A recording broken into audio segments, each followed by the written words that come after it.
Against the flow. Let's make it against the flow. Hey everyone, and welcome to Against the Flow with me, Jordan. You know, this month, as this episode is first being aired, it's actually Suicide Prevention Month worldwide and even national. And so today in the program, we wanted to do something about this. I mean, it is an increasing thing that is happening all around, all over the world. And the rates are probably going higher now that it's pandemic and there's a lot of sadness and grief out there. So what do we do about it? It is said that every 48 seconds, someone commits suicide. What are the warning signs? Or what can we do as a church? How can we usher people who are suffering and get them back to hoping again? That's what we'll find out on this episode of ATF. Let's make it. This is Against the Flow, and we are against suicide. That is right. And that's why our official hashtag para sa episode na to is hashtag ATF Suicide, as we celebrate, or let's say, are one with World Suicide Prevention Month. So, first thing that you got to know and how we can help out those who are probably suicidal or those who have any thoughts of this is that the first thing you need to know is that community helps. It does.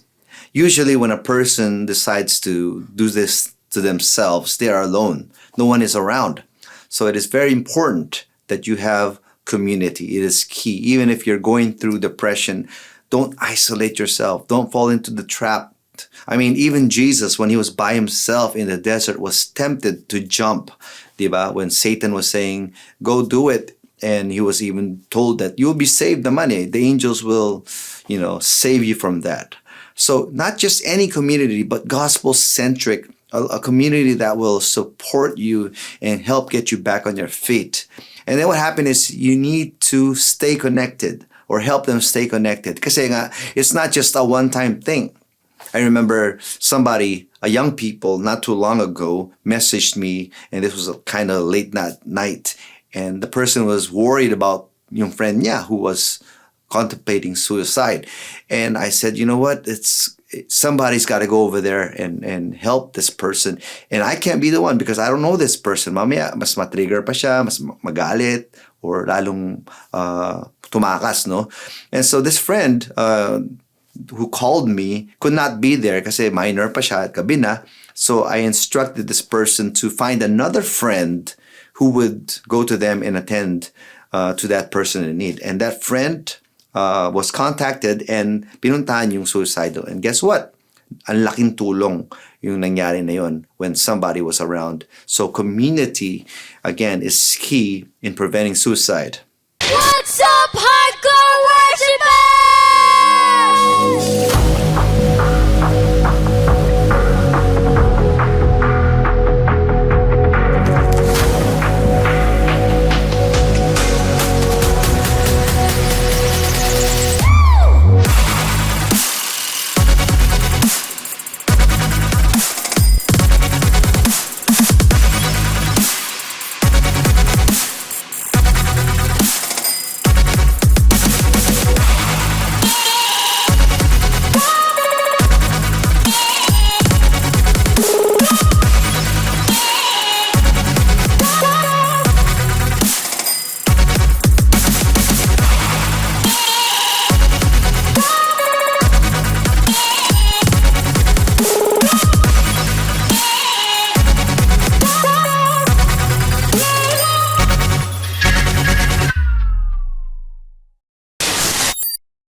Against the flow. The thing with suicide is no one just decides to kill themselves. Usually it's premeditated or there's a lot going on, and it's not something that happens automatic or biglaan. In fact, I heard it said from the health experts that suicide is 100% preventable. So ano nga kailangan gawin? You need to see some warning signs. There are these early warning signs that you can detect from someone. And you can even watch yourself if you have these things. You could also see if they're worsening in their mental condition, their health problem, if their mood, for instance, meron bang anxiety. Is there agitation? Ito, yung mga list pinapakita natin. How about reckless behavior or social withdrawal? Ayaw makipag-usap, ayaw makipagkita with anyone. They're just alone. There's also a decrease in hygiene. Ayaw na maligo. Ayaw na din kumain. And then, they write or talk about death. Ayan, minsan nagpo-post sila about that. That's not something to be taken lightly. And then they're also threatening to end their life. And that's, if you see that, don't think that it's just a bluff or a joke. And then there's dramatic brightening of the mood after a period of depression, which is parang COVID eh. Ang COVID kasi, pag nagka-COVID ka, magkakaroon ka ng fever for one day lang. Then after that, parang feeling mo magaling ka na, yung pala, the virus is there. So ganun din daw, kapag isang tao down na down, tapos biglang nakita mong high na high, still stick around because it's not over yet. Baka kailangan pa ng tulong. What else? There's also preparatory behavior. Halimbawa, they're giving away possessions or mga gamit. These are signs, okay? And then, of course, pumapayat din sila. So watch out for these warning signs. And if you see this with anyone, immediately try to help or call for help. Against the flow. Hey guys, what is up?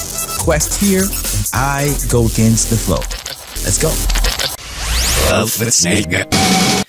Suicide prevention is really about someone caring enough for someone who is in need of some company or somebody who's really at a low time of their life.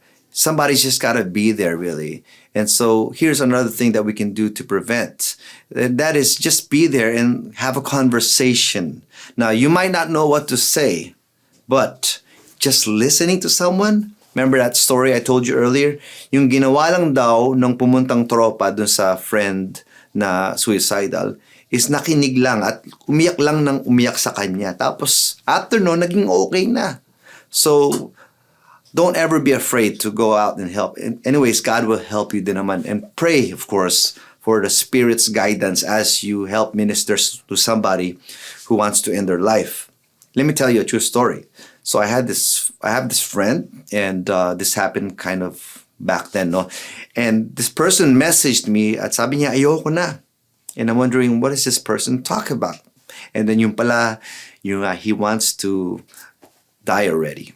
And then I said, don't do that. That's a big mistake. And you know what happened? Hindi na niya ako chinat. Kinabahan ako. Sabi ko, oh no. Kasi gusto niya makipagkita. And the thing is, I could not get to him at the moment. I tried to invite him over kasi I couldn't go where he was. Medyo malayo. But when he said he couldn't come to me, I said, can you wait? And then all of a sudden, we lost touch. Yung pala, buti na lang. Yung gabi na, nag-message siya, natulog daw siya dahil sobrang pagod, sobrang puyat. And then he told me his problem. Siya daw ay nawalan ng trabaho. Siya din daw ay papalayasin na sa kanyang tinitirahan dahil wala na pang rent, dahil wala na pang trabaho. Tapos iniwan pa siya ng kanyang love life. So, recipe for anxiety, depression, or sadness, yes. And so, when this person reached out to me, I wasn't thinking na ganun pala yung pinagdadaanan niya. Next day, I made sure I came to him. Nagdala ko ng pagkain. And guess what? He did more of the talking. And we had a conversation. But by the end of that day, the good news is after this, hindi na itinuloy yung kanyang plano. And we were able to prevent suicide that day. How I pray that all of us are also ready to act anytime someone is in need, because it is preventable. And as you could see, someone's life has been saved. Love with Snake. Back here on Against the Flow, talking about suicide prevention. It's so hard to prevent this from happening because it always comes as a shock. And anytime it happens, it's like it makes you wish you could have been there for someone. Meron kaming kabataan sa church noon. And it's sad to say, he ended his life. And I was not able to do anything about it because we had lost touch. Now, this person has also isolated himself from us. So we had no way of knowing. And he never told us about yung kanyang mga problems. And then one time, he got drunk. He was intoxicated. And he ended up losing his life. How I wish and pray that doesn't ever happen again to any of us to anyone we know.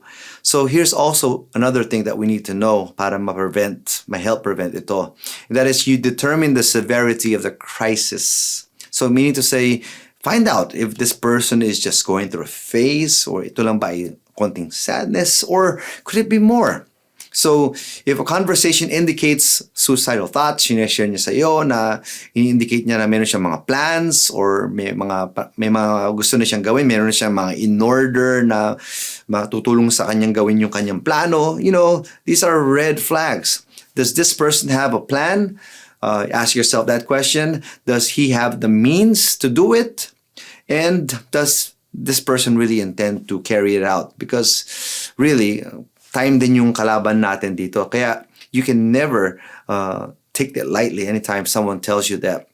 So the other thing that we need also to make sure that everyone understands is there's always help. Help is always there. No matter what time it is, someone is going to help. And we need to ask for help. If someone is passively suicidal, without a plan, means, or intent, you tell them to seek professionals or help because that really helps. And you contact a doctor or a psychologist or somebody who's a licensed counselor and also even pastors. We need all the help we could. Some people during this time of the month, they try to dismiss yung spiritual aspect ng mental health, no? But the truth is, kailangan ng lahat ng tulong. Kailangan ng tulong ni pastor, ng doktor, lahat ng mga yan para we can help prevent suicide from happening to anyone.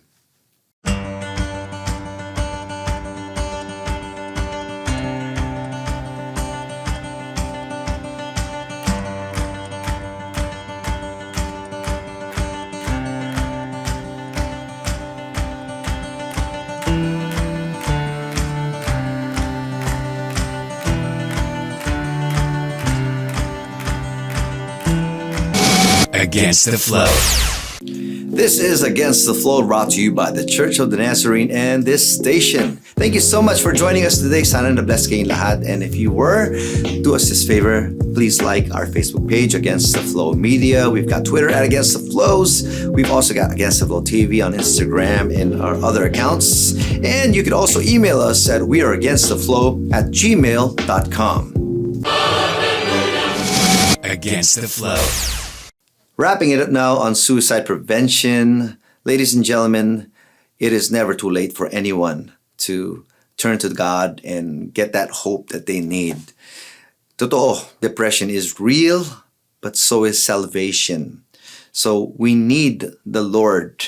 If you're someone who is going through suicidal thoughts or you're going through any pain in your life, I'm sorry for that. But the thing is, people, that will help, but it's not enough. You need people, but you also need God.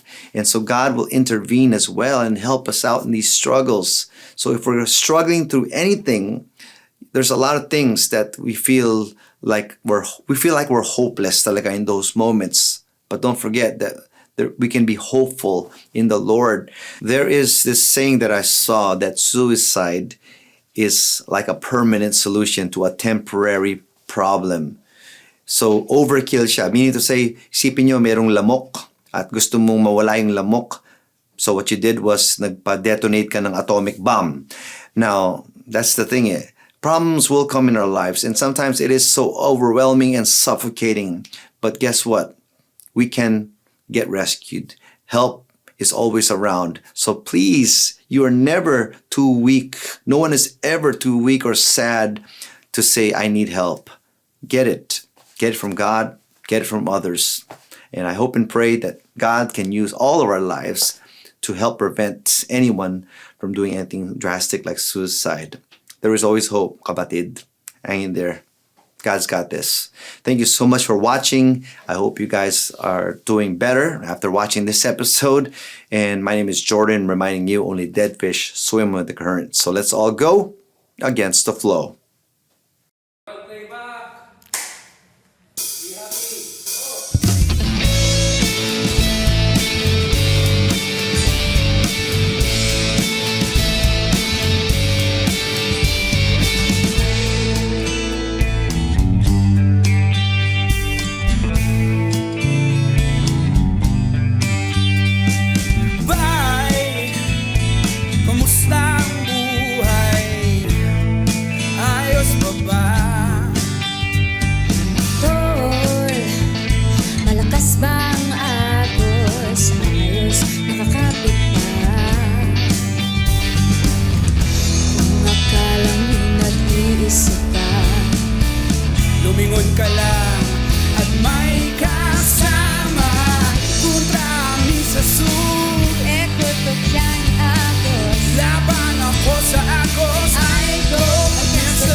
Lumingon ka lang at may kasama.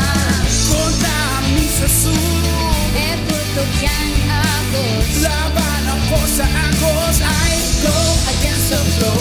Sumugya taki agos. Kontra ang sulong, Laban ako sa agos. I go against the flow.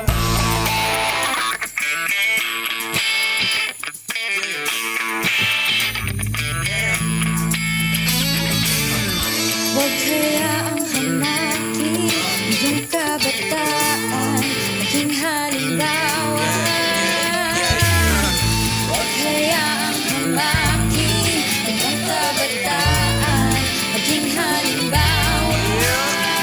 Sa salita, sa gawa, pati kay naiiba. Sa karamihan kalaliman ng iyong daladala. Nakalathala ni Bathala, kigin ng may parang tala. At palayan sa tanda, simulan mo na habang bata. Na di huwag itusok tama, huwag kang sasabay sa atos. Ginawa ka po ng Diyos para lumaya, nakagapos. Pagkatapos, ilabas ang iyong liwanag sa dilim. At pag-asang hawak mo sa puso nila itanim.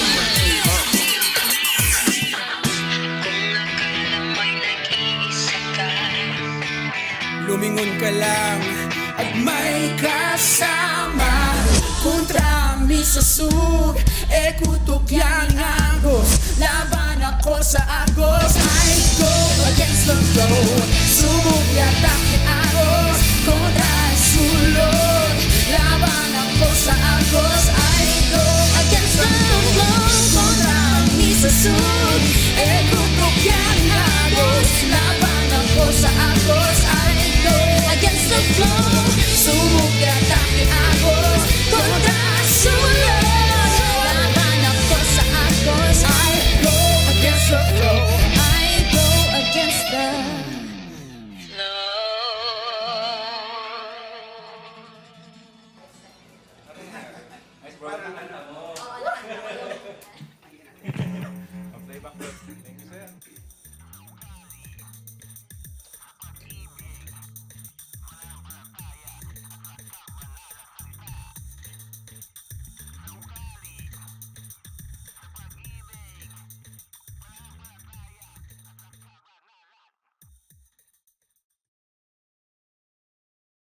Kontra sa sug, e kutok yang